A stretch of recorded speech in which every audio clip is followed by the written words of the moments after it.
Hello दोस्तों, कैसे हो सारे। मेरा नाम है Jay and welcome to the channel ML Minds. इस वीडियो में हम लोग देखने वाले हैं मॉड्यूल्स के बारे में। तो पाइथन में मॉड्यूल्स क्या होता है कि जो भी आप पाइथन स्क्रिप्ट लिखते हो तो उसको कई बार आपको ज़रूरत पड़ती है इंपोर्ट करने के लिए किसी और स्क्रिप्ट में या किसी और मॉड्यूल्स में। तो मॉड्यूल्स यहाँ पे क्या होता है, एक जो पाइथन की आप स्क्रिप्ट लिखते हो उसमें आप जो भी लिख दो, जैसे कि प्रिंट स्टेटमेंट है या कोई वेरिएबल है, कोई फंक्शन है या कोई क्लास आपने डिफाइन किया हुआ है, उसको आप किसी और स्क्रिप्ट में आप यूज़ करना चाहते हो तो आपको उसको इंपोर्ट करने की ज़रूरत पड़ेगी। तो इसीलिए हम क्या करते हैं, मॉड्यूल्स को इंपोर्ट करते हैं। तो अब जैसे कि यहाँ पे मैंने एक एग्जांपल के लिए यहाँ पे एक मॉड्यूल बनाया हुआ है। तो मॉड्यूल क्या है, एक सिंपल सी पाइथन स्क्रिप्ट है, उसमें मैंने डाल दिया है एक प्रिंट स्टेटमेंट एंड उसके बाद मैंने लिया है एक वेरिएबल जो कि स्ट्रिंग टाइप का है और स्ट्रिंग में मैंने डाल दिया है टेक्स्ट स्ट्रिंग, है ना। और उसके बाद मेरे पास है एक फंक्शन।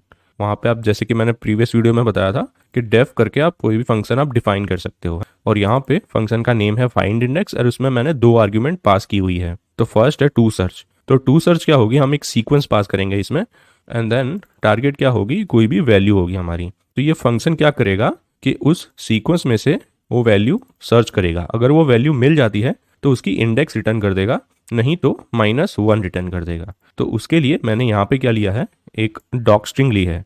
तो डॉक स्ट्रिंग क्या होता है कि जब भी हम कोई फंक्शन या क्लास लिखते हैं तो उसके नीचे ऐसे ट्रिपल कोट्स के अंदर हम लोग कोई भी स्ट्रिंग लिख देते हैं। तो डॉक स्ट्रिंग क्या होता है कि हम ट्रिपल कोट्स के अंदर फंक्शन डेफिनेशन के बाद लिख देते हैं कि वो फंक्शन या क्लास क्या करने वाला है या वो उस फंक्शन में क्या होने वाला है। तो यहाँ पे जैसे कि मैंने लिखा है find the index of a value in a sequence.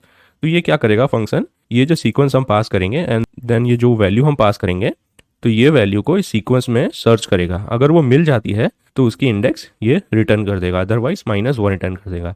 तो इसको हम लोग क्या करेंगे, इस दूसरे मॉड्यूल में हम लोग इंपोर्ट करेंगे। अगर मैं चाहता हूँ कोई फंक्शन जो है मैंने लिखा है यहाँ पे फाइंड इंडेक्स, उसको मैं इस मॉड्यूल में यूज़ करना चाहता हूँ तो हम लोग को क्या करना पड़ेगा, उसको इंपोर्ट करना पड़ेगा। तो इंपोर्ट करने के लिए पहले हम लोग क्या करेंगे, ऊपर लिख देंगे। तो जब भी आपको याद रखना है कि जब भी हम लोग कुछ भी इंपोर्ट करते हैं तो उसको हम सबसे ऊपर लिखते हैं ना। तो यहाँ पे मैं लिख दूंगा इंपोर्ट माई मॉड्यूल, है ना, क्योंकि ये मॉड्यूल का नेम क्या है, माई मॉड्यूल डॉट पाई। तो आपको डॉट पाई नहीं लिखना है, जो सिर्फ नेम है माई मॉड्यूल वो लिख देना है। एंड देन आप क्या करोगे, यहाँ पे प्रिंट कर दोगे। तो यहाँ पे मैं लिख दूंगा माई मॉड्यूल। अब इसको मैं रन करूँगा तो ये कुछ ऐसे रन करेगा। तो आप देख सकते हो ये क्या हो रहा है, imported my module and then जो भी मॉड्यूल हमने इंपोर्ट किया है वो आ रहा है। ये क्या बता रहा है कि ये मॉड्यूल है जिसका नेम है माई मॉड्यूल और वो कहाँ से आ रहा है, ये इसका पाथ है ना। तो यहाँ पे मैंने मेरी डी डिस्क में मैंने पाइथन फोल्डर के अंदर ये मेरा जो मॉड्यूल है वो मैंने सेव किया हुआ है। तो अगर मैं आपको दिखा दूँ, यहाँ पे आप देख सकते हो ये मेरी डी डिस्क के अंदर पाइथन फोल्डर के अंदर ये मेरी दो मॉड्यूल्स हैं, मेन जो मैं जिस पे अभी मैं वर्क कर रहा हूँ एंड इसको मैं इंपोर्ट कर रहा हूँ, है ना। तो यहाँ पे आप देख सकते हो ये इंपोर्ट हो रहा है। तो यहाँ पे आपको एक बात याद रखनी है, जो भी मॉड्यूल आप इंपोर्ट कर रहे हो उसमें आपने जो भी लिखा है वो रन कर जाएगा जैसे ही आप उसको इंपोर्ट करते हो, है ना। तो इसीलिए आप देख सकते हो यहाँ पे मैंने एक प्रिंट स्टेटमेंट डाला हुआ है जो यहाँ पे एग्जीक्यूट होकर रन हो रहा है। तो इसीलिए ये प्रिंट स्टेटमेंट में जो भी लिखा हुआ था मैंने वो यहाँ पे प्रिंट कर रहा है। उसके बाद मेरे पास एक वेरिएबल है, उसके बाद मेरे पास एक फंक्शन है। तो फंक्शन को हमने कॉल नहीं किया है इसलिए वो रन नहीं करेगा, है ना। लेकिन प्रिंट स्टेटमेंट रन हो जाएगा एंड वो मॉड्यूल इंपोर्ट हो रहा है। तो उसके बाद हम देखेंगे अगर वो फंक्शन में यूज़ करना चाहता हूँ तो उसके लिए हम क्या लिखेंगे, इम्पोर्ट माई मॉड्यूल के बाद वो क्या कर रहा है, इंडेक्स रिटर्न करेगा। तो उसके लिए मैं एक वेरिएबल बना लूँगा इंडेक्स नाम का एंड उसमें मैं लिख दूंगा माई मॉड्यूल डॉट फाइंड इंडेक्स। तो इस तरह से हम माई मॉड्यूल के अंदर जो भी फाइंड इंडेक्स नाम का जो भी हमने फंक्शन लिखा है हम उसको इम्पोर्ट कर सकते हैं इसके अंदर, इस नए मॉड्यूल के अंदर, है ना। तो जैसे कि हमको पता था कि हमने डिफाइन किया हुआ है, ये क्या करता है, एक सीक्वेंस इसको पास करनी होती है एंड देन जो भी वैल्यू हम सर्च करना चाहते हैं वो, है ना। तो यहाँ पे मैं क्या करूँगा, कोर्सेज नाम की जो भी सीक्वेंस है हमारी लिस्ट है उसको मैं पास कर दूंगा। उसमें हम लोग क्या सर्च करना चाहते हैं, जैसे कि आर्ट हम लोग सर्च करना चाहते हैं, है ना। और उसके बाद हम लोग क्या करेंगे, जो भी आर्ट की जो भी इंडेक्स वो फंक्शन हमको ला के देगा, रिटर्न कर देगा, हम उसको प्रिंट कर देंगे। तो मैं इसको रन करूँगा तो आप देख सकते हो ये 2 प्रिंट कर रहा है जो कि आर्ट की इंडेक्स है ना। कि 0, 1 एंड 2 इंडेक्स हमेशा 0 से स्टार्ट होती है ना। वैसे ही अगर हम मैथ की ट्राई करेंगे तो ये कुछ ऐसे वर्क करेगा। तो ये 0 ला के दे देगा हमको जो कि इसकी इंडेक्स है। तो ये एक तरीका है, आप मॉड्यूल का नेम इंपोर्ट कर सकते हो एंड देन उसके बाद उसके अंदर जो भी चीज़ है, अगर आप फंक्शन को एग्जीक्यूट करना चाहते हो, इंपोर्ट करना चाहते हो, तो ऐसे आप मॉड्यूल को इंपोर्ट कर सकते हो एंड देन उसके अंदर जो भी फंक्शन है उसको आप डॉट ऐड करके आप उस फंक्शन को इंपोर्ट कर सकते हो। तो ये एक तरीका है, आप ऐसे इंपोर्ट कर सकते हो। और उसके बाद अगर आप चाहते हो कि आप बहुत सारी जगह पे ये फंक्शन या यूज़ करना चाहते हो अपने स्क्रिप्ट के अंदर, तो बार बार माई मॉड्यूल लिखना काफ़ी लेबरस काम हो जाता है। तो अगर आप चाहते हो कि माई मॉड्यूल आप अपने स्क्रिप्ट के अंदर बहुत जगह यूज़ कर रहे हो, तो बार बार आपको माई मॉड्यूल लिखना पड़ेगा। तो उसके लिए आप क्या कर सकते हो, यहाँ पे आप इंपोर्ट करते वक्त आप ऐसे भी लिख सकते हो, इंपोर्ट माई मॉड्यूल एज mm। तो ये क्या हो जाएगा, ये माई मॉड्यूल को आप क्या कर रहे हो, एक नया नाम दे रहे हो, है ना। तो यहाँ पे अगर मैं लिख दूंगा mm एंड देन अगर उसको मैं रन करूँगा तब भी ये रन हो जाएगा, है ना। तो आप क्या कर रहे हो, इंपोर्ट कर रहे हो माई मॉड्यूल को और उसको एक नेम दे रहे हो करके। तो ये शॉर्ट फॉर्म हो जाएगा माई मॉड्यूल का। तो उसके बाद अगर आप इंपोर्ट करोगे तब भी वो सेम वे में इंपोर्ट होगा एंड वर्क करेगा। और उसके बाद अगर आप चाहते हो कि जैसे कि यहाँ पे हम लोग क्या कर रहे हैं, फंक्शन इंपोर्ट कर रहे हैं, और अगर आप चाहते हो कि एक वेरिएबल जो भी हमने बनाया टेस्ट नाम का, अगर वो भी इंपोर्ट हो, तो उसके लिए आप क्या लिख सकते हो, ये हटा के लिख दोगे from my module import find index and then comma करके आप उस वेरिएबल का नाम लिख सकते हो। तो यहाँ पे हमने क्या बोल रहे हैं कि from my module import find index and comma test, मतलब फंक्शन भी इंपोर्ट करो एंड जो वेरिएबल है वो भी इंपोर्ट करो। तो उसके बाद यहाँ पे क्या होगा, हमको लिखने की ज़रूरत नहीं पड़ेगी, हमने सीधा फंक्शन इंपोर्ट कर लिया है। तो हम लोग सीधा फंक्शन का नेम लिख सकते हैं एंड उस फंक्शन को कॉल करवा के एग्जीक्यूट कर सकते हैं, है ना। तो ये हमको इंडेक्स ला के दे देगा एंड उसके बाद हम लोग यहाँ पे टेस्ट को प्रिंट करेंगे। तो यहाँ पे आप देख सकते हो, पहले ये प्रिंट जो भी स्टेटमेंट है हमारे माई मॉड्यूल के अंदर वो एग्जीक्यूट हो रहा है एंड देन वो फंक्शन एग्जीक्यूट हो रहा है जो हमको 0 ला के दे देगा, एंड जो भी टेस्ट में वेरिएबल में जो भी है टेस्टिंग वो एग्जीक्यूट हो रहा है। तो ऐसे आप लोग मल्टीपल चीज़ें मॉड्यूल के अंदर से 1 बाय 1 इंपोर्ट कर सकते हो कॉमा लगा के। एंड उसके बाद अगर आप चाहते हो जैसे कि फाइन इंडेक्स, ये भी अगर आपको एक बड़ा नेम लग रहा है तो यहाँ पे भी आप इसको ऐसे इंपोर्ट कर सकते हो एज fi। तो ये एक शॉर्ट फॉर्म हो जाएगा फाइन इंडेक्स का। और उसके बाद यहाँ पे आप fi करके इस फंक्शन को एग्जीक्यूट कर सकते हो। तो ये आपने एक नया नेम दे दिया, उसको एक एलियास दे दिया उस फंक्शन के नेम को। तो अगर आप इसको रन करोगे तब भी ये रन कर जाएगा। लेकिन यहाँ पे क्या होगा, अगर आप बार बार fi नेम का यूज़ करोगे तो आपको पता नहीं चलेगा कि ये fi है क्या। तो बेटर है कि आप पूरा नेम यूज़ करो ताकि वो ज़्यादा रीडेबल हो, ताकि पता चल जाए कि वो फंक्शन कौन सा इंपोर्ट हो रहा है ना। तो उसके बाद हम देखेंगे कि यहाँ पे हम लोग क्या कर रहे हैं कि 1 बाय 1 एक एक चीज़ को इंपोर्ट कर रहे हैं। लेकिन अगर आप चाहते हो कि उस मॉड्यूल के अंदर से हम सारी चीज़ें इंपोर्ट करना चाहें तो आप क्या कर सकते हो, आप ये नेम हटा के यहाँ पे आप स्टार भी लगा सकते हो। तो स्टार क्या करेगा, उस मॉड्यूल के अंदर माई मॉड्यूल के अंदर जितनी भी चीज़ें हैं, वेरिएबल हो गया या फंक्शन हो गया या और कुछ हो गया, वो सारा का सारा यहाँ पे इंपोर्ट हो जाएगा। तब उसके बाद हमको कुछ लिखने की ज़रूरत नहीं है, हम यहाँ पे सीधा इसको रन कर सकते हैं। तो आप देख सकते हो ये रन हो रहा है सक्सेसफुली। तो ऐसे आप लोग स्टार लगा के जितनी भी चीज़ें हैं माई मॉड्यूल के अंदर वो आप इंपोर्ट करवा सकते हो। लेकिन कई बार क्या होता है कि अगर आप स्टार लगाओगे और अगर आप सर्च करोगे कि फाइन इंडेक्स कहाँ से आ रहा है, मैंने तो ये इस मॉड्यूल में कुछ भी डिफाइन किया नहीं है फाइन इंडेक्स नाम का फंक्शन, तो ये कई बार डिफिकल्ट हो जाएगा आपको सर्च करने के लिए कि फाइन इंडेक्स कहाँ से आ रहा है ना।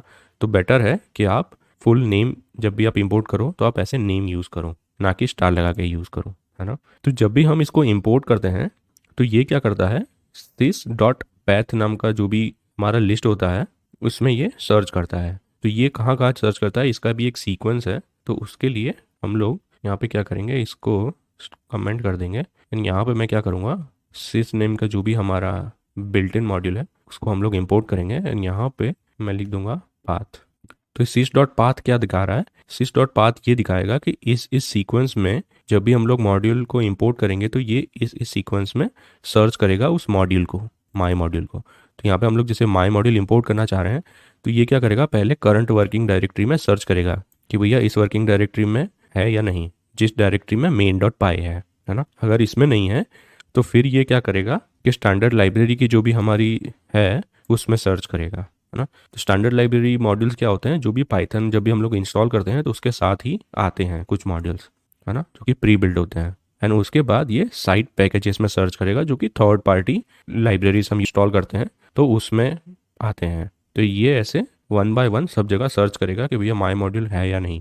अगर नहीं है तो फिर वो एरर दे देगा। तो उसके लिए माई मॉड्यूल जो है वो सेम डायरेक्टरी में है जहाँ पे मेरा मेन डॉट पाई है।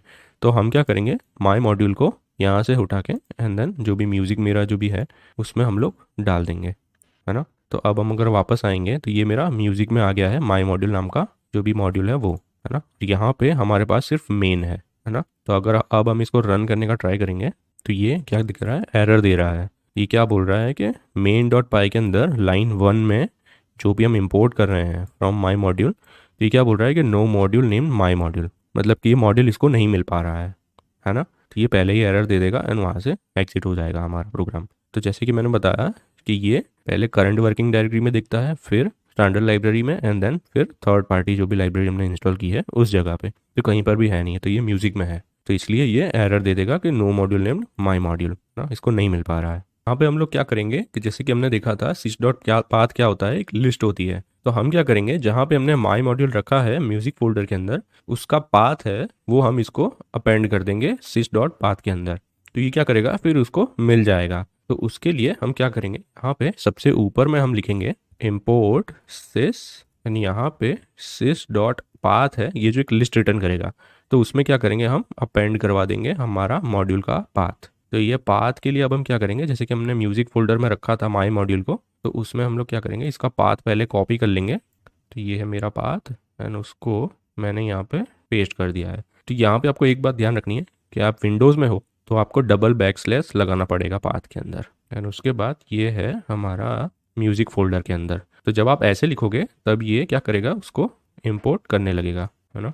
तो मैं इसको रन करूँगा तो ये देखो क्या हो रहा है, ये इंपोर्ट हो रहा है। पहले ये 0 इंडेक्स रिटर्न कर देगा एंड देन ये जो हमने टेस्ट वेरिएबल लिखा था वो प्रिंट कर देगा, एंड देन हम लोग ये सिस डॉट पाथ जो भी प्रिंट करवा रहे हैं, तो यहाँ पे आप देख सकते हो ये लास्ट में ये ऐड हो चुका है एंड अब ये एरर नहीं दे रहा है। तो ऐसे आप सिस डॉट पाथ के अंदर अपेंड करवा सकते हो अपना पाथ।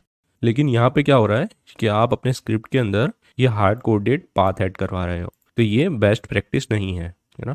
क्योंकि अगर कोई और आपकी स्क्रिप्ट देखेगा तो आप देख सकते हो कि ये वो आपका पाथ रीड कर पाएगा, है ना। तो ये सिक्योरिटी के पर्सपेक्टिव से सही नहीं होता है। तो इसके लिए आप क्या कर सकते हो कि पाइथन पाथ नाम का जो भी एनवायरनमेंट वेरिएबल है उसको आप सेट कर सकते हो, जो भी आपका मॉड्यूल है उसको इंपोर्ट करवाने के लिए। तो उसके लिए आपको क्या करना है, यहाँ पे लिखना है एनवायरनमेंट वेरिएबल्स। तो यहाँ पे ये विंडो ओपन हो जाएगा। यहाँ पे आपको क्या करना है, यहाँ पे आप एनवायरनमेंट वेरिएबल्स में जाओगे, यानी यहाँ पे आपको न्यू ऐड करना है ना। तो यहाँ पे आप लिख दोगे पाइथन पाथ, है ना। उसके बाद आप दे दोगे वैल्यू में, वेरिएबल वैल्यू में आप अपना पाथ दे दोगे, जो भी आपने पाथ कॉपी किया था, है ना। तो यहाँ पे हम लोग ये कॉपी कर लेते हैं एंड देन उसको ऐड कर देते हैं। तो ये ऐसे लिख देना है आपको and then okay okay and okay. तो ये ऐसे ऐड हो जाएगा। और उसके बाद अगर हम इसको रन करेंगे तो ये क्या हो रहा है कि ये लोड नहीं कर रहा है। तो उसके लिए मेरे को क्या करना पड़ेगा कि सबलाइम टेक्स्ट फिर से ओपन करना होगा, रीस्टार्ट करना होगा। तो यहाँ पे मैं इसको फिर से दिखाता हूँ। तो यहाँ पे मैंने इसको फिर से ओपन कर लिया है और आप देख सकते हो ये आसानी से रन कर रहा है। तो ये बात आपको ध्यान रखनी है कि आप जब भी एनवायरनमेंट वेरिएबल सेट करोगे तो आपको कभी कभी ज़रूरत पड़ सकती है जो भी एडिटर आप यूज़ कर रहे हो उसको रीस्टार्ट करने की, है ना। तो ये होता है कि आप अपना मॉड्यूल का जो भी पाथ है वो आप सेट कर सकते हो, है ना। तो उसके बाद हम देखेंगे कुछ स्टैंडर्ड लाइब्रेरीज के बारे में। तो जब भी हम लोग पाइथन इंस्टॉल करते हैं तो पाइथन के साथ साथ कुछ कुछ स्टैंडर्ड लाइब्रेरीज भी इंस्टॉल हो जाती है जो कि प्री बिल्ट होती है, जो कि पाइथन के ऑथर्स ने लिखी होती है। तो अब वो क्या होता है, वो भी एक पाइथन स्क्रिप्ट ही होती है, लेकिन उसमें कुछ प्री बिल्ट मॉड्यूल्स होते हैं, जैसे कि मैथ हो गया, ओएस हो गया, रैंडम हो गया।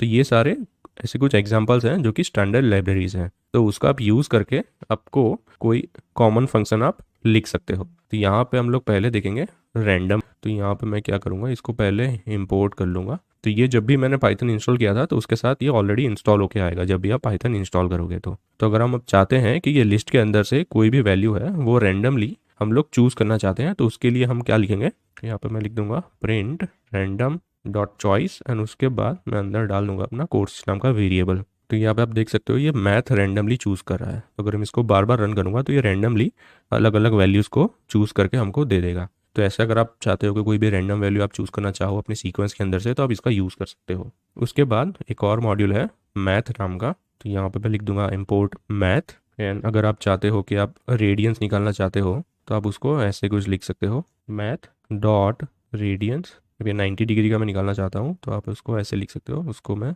यहाँ पे प्रिंट करवा दूंगा। तो आप देख सकते हो इसका रेडियंस निकाल के ये दे रहा है मेरे को। अगर आप इसको साइन निकालना चाहते हो तो ये आप उसको ऐसे लिख सकते हो, मैथ डॉट साइन। तो ये देख रहे हो 1.0 इसका साइन निकाल के दे रहा है। तो ऐसे आप लोग मैथ लाइब्रेरी का भी आप यूज़ कर सकते हो।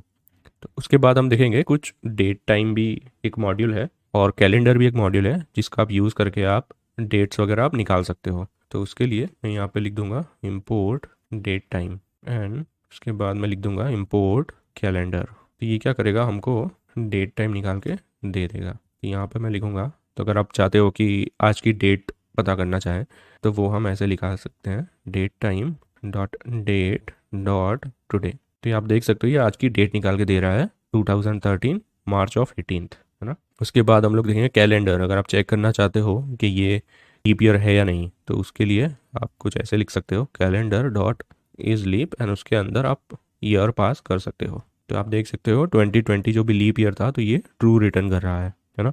और उसके बाद हम लोग देखेंगे ओएस मॉड्यूल। तो ओएस मॉड्यूल किसके लिए यूज़ होता है, जो भी आपका ऑपरेटिंग सिस्टम है उसके साथ इंटरेक्ट करने के लिए ओएस मॉड्यूल का हम लोग यूज़ करते हैं, जो कि प्री बिल्ट इंस्टॉल्ड आता है जब भी हम लोग पाइथन इंस्टॉल करते हैं। तो अगर आप चाहते हो कि आप करंट वर्किंग डायरेक्टरी प्रिंट करना चाहोगे, आप कौन सी डायरेक्टरी में ये मॉड्यूल है आपका, तो उसके लिए आप क्या लिखोगे, print os dot gate CWD। CWD का मतलब है करंट वर्किंग डायरेक्टरी। तो आप देख सकते हो मैं डी जो डिस्क है उसके अंदर मैं पाइथन फोल्डर के अंदर मेरा ये main डॉट पाई नाम का मॉड्यूल है, तो वो ये प्रिंट कर रहा है। और उसके बाद अगर आप चाहते हो कि सारे मॉड्यूल्स प्रिंट करना चाहो तो आप वो भी लिख सकते हो। अगर मैं डायरेक्टरी सिर्फ प्रिंट करना चाहूँ तो मैं यहाँ पे लिख दूंगा लिस्ट dir। तो ये जितने भी मॉड्यूल्स हैं इस डायरेक्टरी के अंदर, जहाँ पे मेरा मेन डॉट पाई मॉड्यूल है या जहाँ पे ये करंटली है, तो इसमें आप देख सकते हो ये दो मॉड्यूल्स हैं, मेन डॉट पाई एंड पाईकेश, है ना। तो पाईकेश के बारे में हम लोग बाद में जानेंगे जब भी हम लोग एडवांस पाइथन के बारे में सीखेंगे। तो ऐसे आप लोग स्टैंडर्ड लाइब्रेरीज का भी यूज़ कर सकते हो। तो ये कुछ एग्जांपल्स हैं, लेकिन पाइथन के साथ कुछ और भी स्टैंडर्ड लाइब्रेरीज मॉड्यूल्स आते हैं कि प्री बिल्ट होते हैं और उसका आप इजीली यूज़ कर सकते हो, जो कि कॉमन टास्क के लिए, कॉमन ऑपरेशंस के लिए हम लोग डेली लाइफ में यूज़ कर सकते हैं। तो ये था आज के इस वीडियो के लिए गाइस। अगर आपको ये वीडियो पसंद आई हो तो लाइक कीजिए इस वीडियो को। अगर आपकी कोई क्वेरी है या कोई डाउट्स है जो भी हमने सीखा है इस मॉड्यूल के बारे में, तो उसको आप कमेंट कर सकते हो इस वीडियो के नीचे, एंड शेयर कीजिए इस वीडियो को अपने दोस्तों के साथ, एंड सब्सक्राइब कीजिए इस चैनल को। मिलते हैं आपसे नेक्स्ट वीडियो में। Thanks for watching.